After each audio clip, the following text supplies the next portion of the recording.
Hello everyone, Mr. Lipchick here, and this block of instruction will be on the costs of production. Labor and output.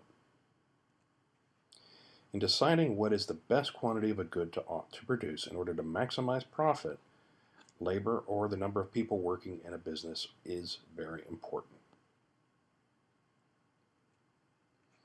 The marginal product of labor is something to be considered, and it is defined as the change in output experienced by a firm by hiring one additional unit of labor, that is, one additional person.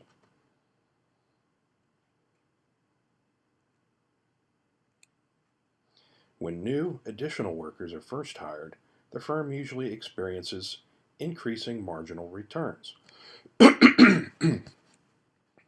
During this phase, the addition of new workers increases the firm's output as they are hired. So you're adding workers and your profits are going up.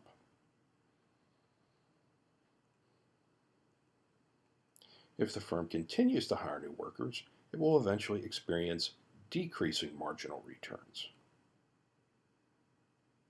That is, additional returns, in addition to the workers for each worker that you hired.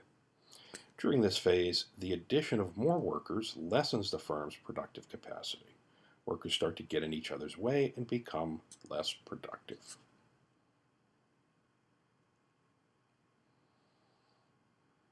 So left is a chart on the marginal product of labor. Increasing marginal returns is defined as the level of production in which the marginal product of labor increases as the number of workers increases.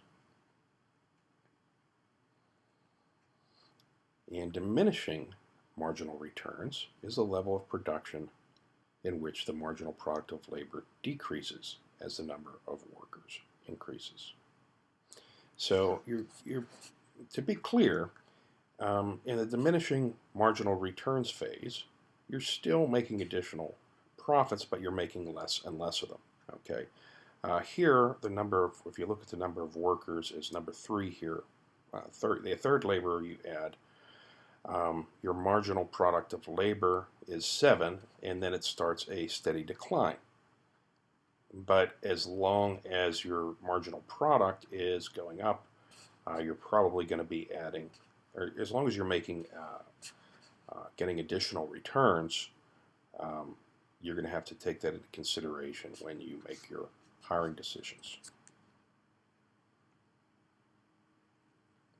The marginal product of labor is the increase in output added by the last unit of labor that you added.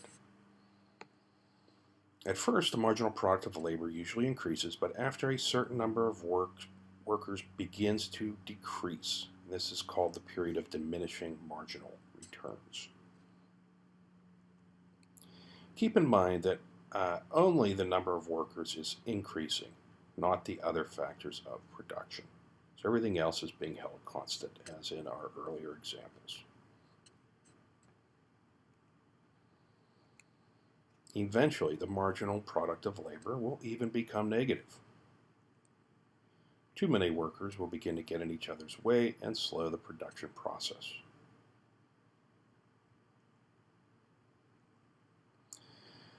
There are various costs of production.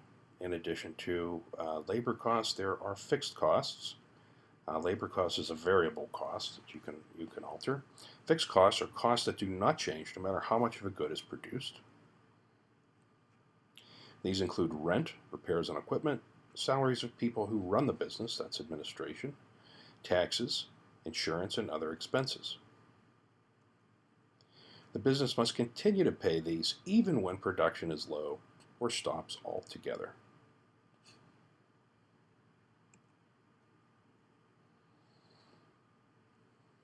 And there are variable costs.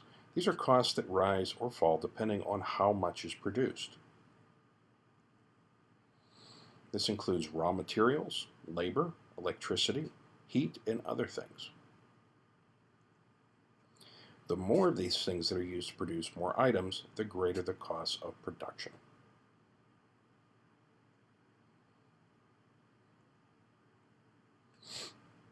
So here's a graphic representation. At the bottom are your fixed costs, which are unchanging.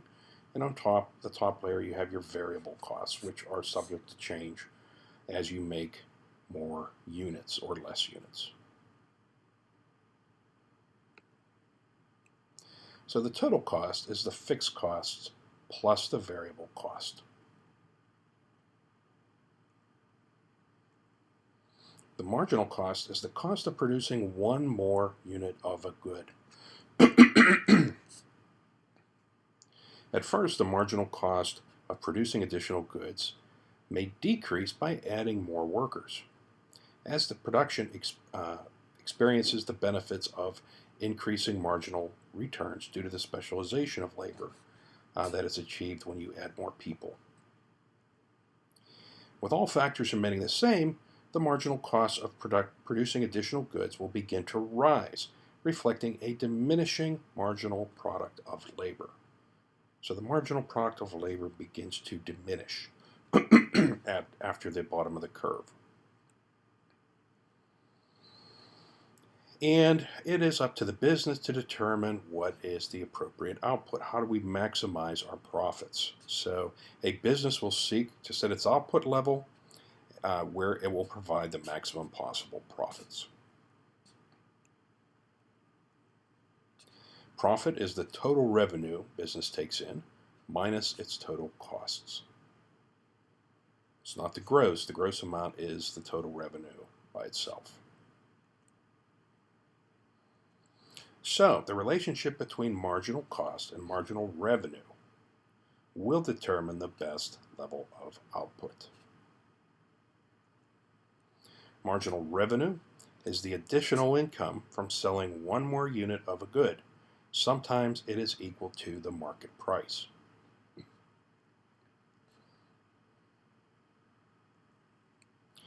Profit is maximized at the level where marginal revenue is equal to marginal cost. That is where you will make most of your profits.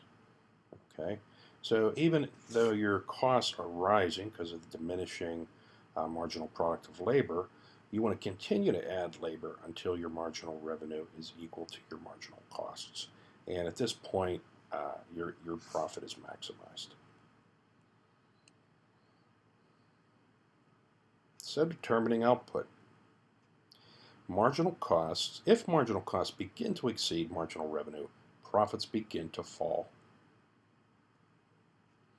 The cost of producing a single additional item would cost more than the firm would get for its sale.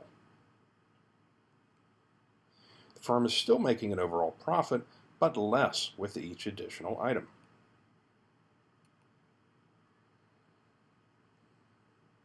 If marginal costs are below marginal revenue, maximum profits are not experienced. Even though a firm eventually experiences diminishing marginal returns on each product, it continues to make a profit on each sale up to this point. So even though the marginal product of labor is going down and your diminishing marginal return, your marginal returns are beginning to decrease with each unit, you're still making a profit, and you want to move up. You want to make a profit on as many items as you can. Okay, responding to price changes. Changes in the market price at which a firm can sell a product can change its level of production. If the price, that is marginal revenue, of a good increases, so does the profit for each additional item sold.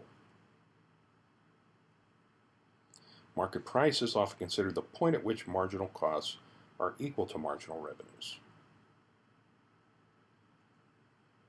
And market price changes in response to consumer demand.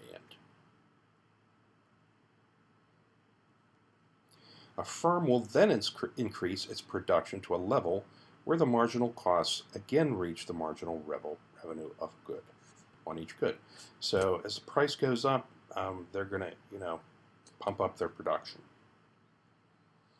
At this point, the firm's profit will be maximized when it reaches market price. It will be responding to the market price in that particular industry.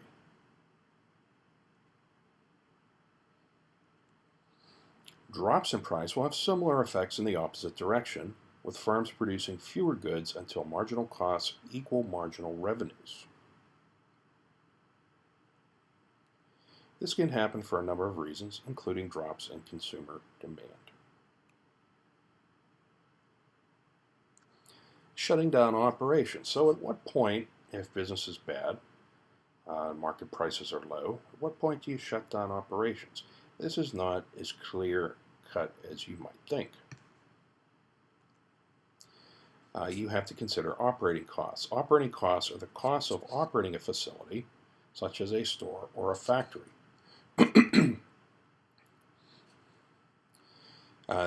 These include variable costs, but not the fixed costs. Operating costs are only incurred when a business is producing.